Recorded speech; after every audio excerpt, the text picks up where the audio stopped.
United States 3, Senegal 2. That was the first friendly we have before the 2026 World Cup, and it was a very good performance from the United States. A very good win against a dark horse candidate. Senegal is a good team. They won the AFCON, even though later on they gave it to Morocco. That's not really relevant for this video. This is an incredible team, and the United States defeated them. So today, we're going to talk about it. Hello. If you're new here, I'm Filippo, and welcome to Tactical Manager TV. And today we have our 7 Things We Learned episode, where every single day following a U.S. men's national team game, we tell you 7 things that we learned. So let me know, what did you learn from United States 3, Senegal 2? And I apologize for my voice. It's kind of messed up right now because I was in the TST tournament, the $1 million tournament that our team did tremendously well. I would argue we were the best team of the tournament. Everyone was saying that, but we lost because of bad luck and bad ref. But the best thing about this tournament was that I got invited to a wedding by Richard. Yeah, so shout out to Richard and Hannah. They're getting married this Friday, so make sure in the comment section you send them your best wishes, okay? They're going to be doing very well in this marriage because Richard, just like myself, he's also taller and better looking than Tom Cruise. With that said, don't forget to drop a like in this video if you haven't already, and make sure to subscribe for our World Cup coverage. All right, let's roll the intro, start the episode with lesson number 1. Yeah, we always start with 1 and we work our way up to 7.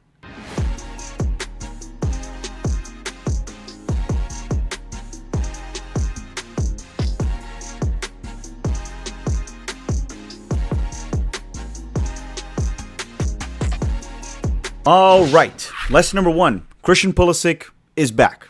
The rumor has it that the song Hot and Cold from Katy Perry was inspired by Christian Pulisic because he's a player that his highs are very high and his lows are very low. When he catches a hot streak, he goes hot. When he catches a cold streak, it's bad. And he's been cold for quite some time, right? He hasn't scored a goal at all in 2026 until this game.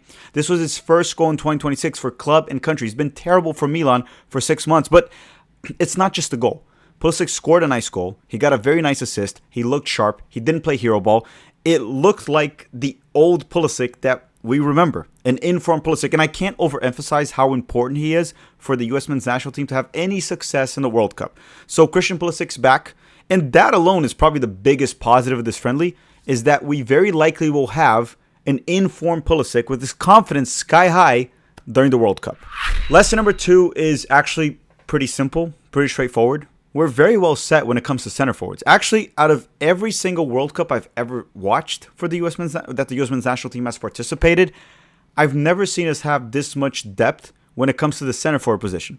We have Balogun and Pepe that are incredible. Pepe was tremendous yesterday against Senegal. And Balogun was once again very good. Both of them were incredible. On top of that, we also have one of the top center forwards in the championship that is now going to be playing in the Premier League. They got promoted, right? So that is Haji Wright. We have 3 center forward options that are incredibly good. I've never seen us have this much depth in that position. In 2022 was a big problem. Like Josh Sargent was our best one, and we played Jesus Ferreira. Haji was there, but he's gotten a lot better. So in terms of center forwards, we are very well set. Now, before we continue, I'm going to kindly request for you to drop a like in this video if you haven't already and subscribe to the channel. But we're going to put a quick word from our sponsor, Underdog. Don't go anywhere. We'll be back in 60 seconds. And the link to download Underdog is in the description of this video. All right, we'll be back very soon. So, the biggest soccer event in the world will happen here in the United States this summer. Or shall I say, the biggest sporting event in the world. And you know what can make it a little bit more exciting? Underdog. And the game I like to play at Underdog is called Pick'em. And it's very easy to play. I just click on it, scroll to the soccer section, pick a player for a specific match, and select the stats I believe will be lower or higher. It's very easy to play. I usually pick the downside of the stats because hate watching a player is much more fun. Trust me. But then again, analyze the players, his stats, who they're facing, and how he has been doing before you make your pick so you can make sure to win. Underdog also has their very own predictions market. And you can download the app right now using the link in the description of this video and the promo code TACTICAL. And in the process, you'll be helping the channel and yourself. Because new customers get $50 in bonus entries after they play $5 and use the promo code TACTICAL. We got very creative with it. So again, don't forget to use the link in the description and the promo code TACTICAL. And thank you very much, Underdog, for sponsoring the channel. Lesson number 3, and this is something that I looked up, I don't think I'm wrong about it. I thought about it after the game, and I was like, there's no way this is true, but it was. This was the first time under Pochettino that we saw Anthony Robinson at the left back or left wing back position and Serginho Dest together. The very first time. And boy, was that a difference. Having two fullbacks, Dest wasn't as tested on defense, but Anthony Robinson, when he is, he's incredible. The fact that we had these two guys out wide on the field, it was a massive difference maker going forward and defending. I was kind of shocked. I didn't think about that. This was the first game they played together, which is wild to me. And it just showed how important they are to this team. Dest was actually unbelievable this game. Lesson number 4 is actually super quick. It's more than confirmed. It's more than certain at this point that Alex Freeman will play ahead of Joe Scally. Not because Pochettino favors Freeman, which he does, but Freeman just looks much better as a player than Joe Scally right now. On defense, the recovery, tactically, he knows his position, he knows his role, and on the ball. So Scally was not good on the ball. He was fine defensively in the game. They both played as a right center back in a back three, but they were kind of allowed to bomb forward. But it was crystal clear that Alex Freeman, right now at least, is a superior player, a superior athlete. So both, not just a soccer player, but also an athlete. So in that right center back position, if he's going to pick between Alex Freeman and Scally, there's no doubt in my mind that Alex Freeman is well ahead. Lesson number 5 is, why is Miles Robinson there? Actually, that's not a lesson, it's a question. Why is he there? He gave them a goal. He's pretty much useless on the ball. He's made multiple mistakes in the past for the U.S. men's national team. This guy is a scrub. He's not a good player. I don't know why he's there. He could possibly play a few minutes here and there. And I know people are going to say, what about Berhalter and Roldan? Roldan was bad once again, but again, he's the group guy. I'm not going to pick on Roldan. Berhalter, on the other hand, was shaky in the first half, but he wasn't that bad in the second. I don't have much to criticize Berhalter. Plus, Berhalter's been quite good in MLS, unlike Miles. Okay, he hasn't even been good in Major League Soccer. And even Arfston, that I criticized quite a bit, he wasn't bad in the second half.